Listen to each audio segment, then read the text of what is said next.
Hi friends, आप सभी का स्वागत है। तो फ्रेंड्स, तीज का ये वीडियो आपके साथ शेयर कर रही हूँ। तो यहाँ मेहंदी लगने के बाद पहला मेहंदी लगाया जाता है, फिर 16 श्रृंगार किया जाता है, क्योंकि तीज व्रत ही ऐसा है कि औरतें श्रृंगार करती है और उसके बाद है माता की आराधना करती है। हरितालिका तीज जो है बहुत ही पावन माना गया है और माता गौरी ने शिव की आराधना करके उन्हें प्राप्त किया था। हमारी जो बहनें हैं वो सब इस व्रत को रखती हैं, निराजल निराहार रह करके व्रत को रखती हैं और दूसरे दिन सुबह में पारण करती हैं। तो फ्रेंड्स, पूजा विधि मैं यहाँ पे आपके साथ शेयर कर रही हूँ।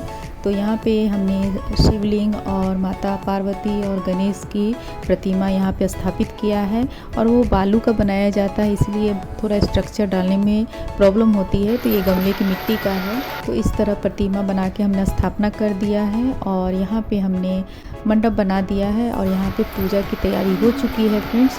और पूजा की तैयारी के बाद अब पूजा विधि हम स्टार्ट करेंगे। जो हमारी परंपरा है उसके अंतर्गत हम यहाँ पे पूजा विधि कर रहे हैं। तो यहाँ पे हरितालिका तीज का जो कथा बुक है यानी कि किताब है उसकी भी पूजा कर लेते हैं। उसके बाद जो भी है पूजा अर्चना, उसमें जो संकल्प लिखा हुआ है बुक में, उसके आधार पे हम यहाँ पे संकल्प लेते हैं और जो भी पूजा विधि है उसी के आधार पे हम करते हैं, क्योंकि हमारे साथ पंडित जी नहीं होते हैं अभी। तो व्रत के कारण थोड़ा सा चेहरा तो मुरझा जाता है फ्रेंड्स, बट क्या है, व्रत का एक जो कहते हैं कि एक आपकी आस्था है जुड़ी हुई, तो उस आस्था के आधार पे और एक उत्साहित होते हैं कि हमें पूजा की तैयारी करनी है। तो पूजा की तैयारी में हम सुबह से लगे होते हैं तो पता नहीं चलता, बट शाम होते होते थोड़ा सा फ़र्क तो पड़ता है, बट कोई बात नहीं है। यहाँ भगवान की पूजा में हम लगे हैं, तो यहाँ हमने अभिषेक कर दिया है। तो इस तरह हमने भगवान की पूजा अर्चना की और संकल्प भी साथ में ले रहे हैं। हे शिव रूपे शिव रूपनी, आपको बारंबार नमस्कार है, कोटि कोटि नमन आपको। के लिए गणपति देव हमेशा अपनी माता गौरी माता पार्वती के साथ रहते हैं, तो उनकी भी आराधना की जा रही है। यहाँ पे श्रृंगार का सामान चढ़ाया जा रहा है और माता को जो हम चढ़ाएंगे उसमें से आधा हम रख लेंगे, यानी कुछ सामान जो है हम दो चढ़ाते हैं, तो उसमें से आधा श्रृंगार हम माता गौरी के प्रसाद के रूप में रख लेंगे और आधा जो बचेगा वो मैं पंडित जी को कल सुबह दान कर दूंगी। जो भी हम पकवान बनाए थे वो और जो भी फल मिलता है लेकर के यहाँ पूजा अर्चना हम कर रहे हैं और इसमें से आधा हम दान करेंगे और आधा जो है प्रसाद के रूप में हम घर में यूज करेंगे। और यहाँ पे देख लीजिए कि हमने श्रृंगार के क्या क्या सामान लिए, इच्छा अनुसार या सुविधा के हिसाब से आपको जो बन पड़ता है वो आप दान पुण्य कर सकते हैं। कहते हैं ना कि जितनी शक्ति उतनी भक्ति, तो आपके पास जितनी क्षमता है उतना ही काम कीजिए। पान नहीं तो पान के डंडी से कहा जाता है कि पूजा किया जाता है। तो यहाँ पे पान और सुपारी भी ज़रूरी है डालना, और आपके पास लौंग इलायची जो भी है सब आप इसमें शामिल कर सकते हैं। विधिवत पूजा किया। तीज का पूजा होने के बाद कथा जरूर सुनना चाहिए। तो पार्वती जी ने पूछा, हे नाथ, मैंने क्यों यह व्रत किया था, यह सब आपके मुख से सुनना चाहती हूँ। उत्तर की ओर बड़ा रमणीक और पर्वतों में श्रेष्ठ हिमवान नामक पर्वत है। उसके आसपास तरह तरह की भूमियाँ हैं, तरह तरह के वृक्ष उस पर लगे हुए हैं। नाना प्रकार के पक्षी और अनेक प्रकार के पशु उस पर निवास करते हैं। वहाँ पहुंचकर गंधर्वों के साथ बहुत से देवता, सिद्ध, चारण, पक्षीगण सर्वदा प्रसन्न मन से विरजते हैं। वहाँ पहुंचकर गंधर्व गाते हैं, अप्सराएं नाचती हैं। उस पर्वतराज के कितने ही शिखर ऐसे हैं जिसमें स्फटिक, रत्न और वैदुर्व मणि आदि की खानें भरी हैं। यह पर्वत ऊंचा तो अधिक है कि मित्र के घर की तरह समझकर आकाश का स्पर्श किया जाता है। उसके समस्त शिखर सदैव हिम से आच्छादित रहते हैं और गंगा जल की ध्वनि सदा सुनाई देती रहती है। काल में उसी पर्वत पर तपस्या की थी। 12 वर्षों तक तुम उल्टी टंकर केवल धुआं पीकर रही। कथा भी हमने सुन लिया फ्रेंड्स, और यहाँ पे उसके बाद आरती होती है। तो आइए आरती भी कर लेते हैं, आप लोग भी शामिल हो जाइए साथ में।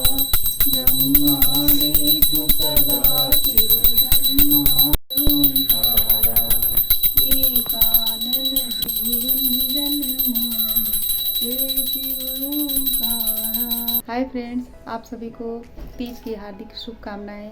तो फ्रेंड्स, आज तीज का व्रत है और हमने पूजा कर लिए हैं और जो भी वीडियो है वो मैं बाद में आपके साथ शेयर करूंगी। तो आप सब भी सकुशल रहें और स्वस्थ रहें, यही आशा करती हूँ। और गणपति बप्पा का भी आज दिन है। विघ्नहर्ता सबके विघ्न हरे, सबको सुख समृद्धि दे, तो यही आशा करती हूँ। तो यहाँ पे पूजा विधि हो गया है फ्रेंड्स, और रात का समय है तो रात में गीत वगैरह होता है। तो अकेले पूजा की हूँ तो थोड़ा बहुत जो भी बन पड़ेगा वो करूँगी। रात में बारिश हो गई थी तो मौसम थोड़ा सा अच्छा हो गया था। तो अब सुबह में हम जो भी पूजा का विधि करेंगे वो सुबह करेंगे।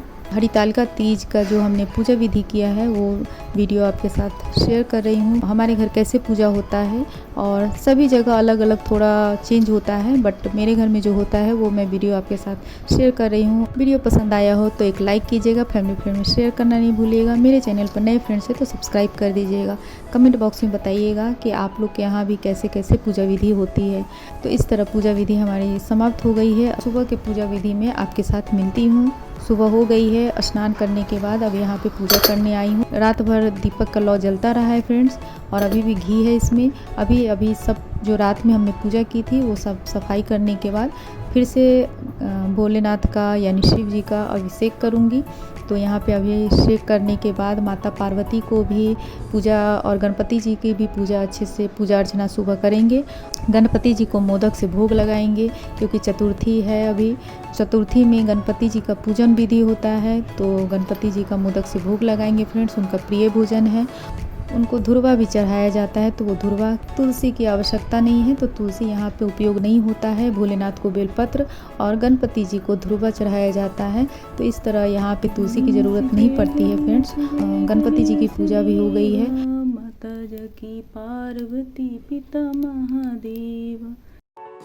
आरती करने के बाद गौरा रानी ने भेजा सुहाग सुहागन तेरे लिए, बिंदिया भी भेजा माने टीका भी भेजा, भेजा है सिंदूरा लाल सुहागन तेरे लिए। तो यहाँ पे सुहाग देते हैं और माता से सिंदूर दे करके हम लगाते हैं अपने मांगों में। और यहाँ एक वस्त्र जो है आंचल में हम बांध लेते हैं, और जो भी श्रृंगार हमने चढ़ाया है आधा दान कर देंगे। यहाँ पे श्रृंगार का भी सामान 4-5 चीज़ जो है आंचल में हम अपने ले लेते हैं। और इस तरह सारा पूजा विधि समाप्त होने के बाद भगवान से प्रार्थना करते हैं, हम क्षमा मांगते हैं कि जो भी हमसे भूल चूक हुआ उसे माफ़ करना और हमेशा अपने आशीर्वाद हम लोग के ऊपर बनाए रखना। तो इस तरह पूजा होने के बाद कलश का पानी तुलसी में डाल देते हैं और सिंहासन को हिला करके और विसर्जन की तैयारी करते हैं। विसर्जन की विधि होती है तो वो भी कर लेंगे, क्योंकि सुबह के 5 बज गए हैं और सुबह 5 बजे तक विसर्जन हो जाना चाहिए। इस तरह हम प्रतिमा को विसर्जित भी कर देंगे फ्रेंड्स। तो विसर्जित करने के लिए इस तरह हमने एक बर्तन में, गड्ढे बर्तन में पानी रख लिया है, गंगा जल डाल लिया है और फूलों से इस तरह हमने सजा दिया और इसी में हम विसर्जन करेंगे। इस तरह एक एक करके सारी प्रतिमाएं जो हमने बनाए हैं मिट्टी और बालू के, वो हम प्रवाहित कर देंगे और इस तरह हमारा पूजा विधि जो है संपन्न हो गया। तो फ्रेंड्स चलिए मंदिर में, तो मंदिर में भी जाने का मेन पर्पस होता है कि मंदिर में भी जाएं, शिव जी को जल अभिषेक कर दें और उसके बाद जो भी दान पुण्य का सामान है वो पंडित जी को दान कर देंगे। तो यहाँ मंदिर में आ गए हैं फ्रेंड्स। मंदिर में अभी कोई नहीं है, बस यहाँ पे मैं अकेली हूँ। कुछ लोग पूजा करके जा चुके हैं और सामने कोई दिख रही हैं, कोई आ रही हैं। हमें लग रहा है तीज व्रती ही हैं और वो आ रही हैं। तो ऐसे ही यहाँ पे और भी लोग आ गए हैं, यानी एक भाभी हैं वो भी आ गई हैं, तो उनके साथ भी मैंने छोटा सा एक वीडियो शेयर कर लिया है। हम लोग तीज व्रत का पारण करने अब जा रहे हैं मंदिर में पूजा करने के बाद। और यहाँ सभी महिलाएं जो हैं पूजा करने सुबह सुबह आती हैं तीज के बाद और अभी पारण करने जाएंगी। बाय।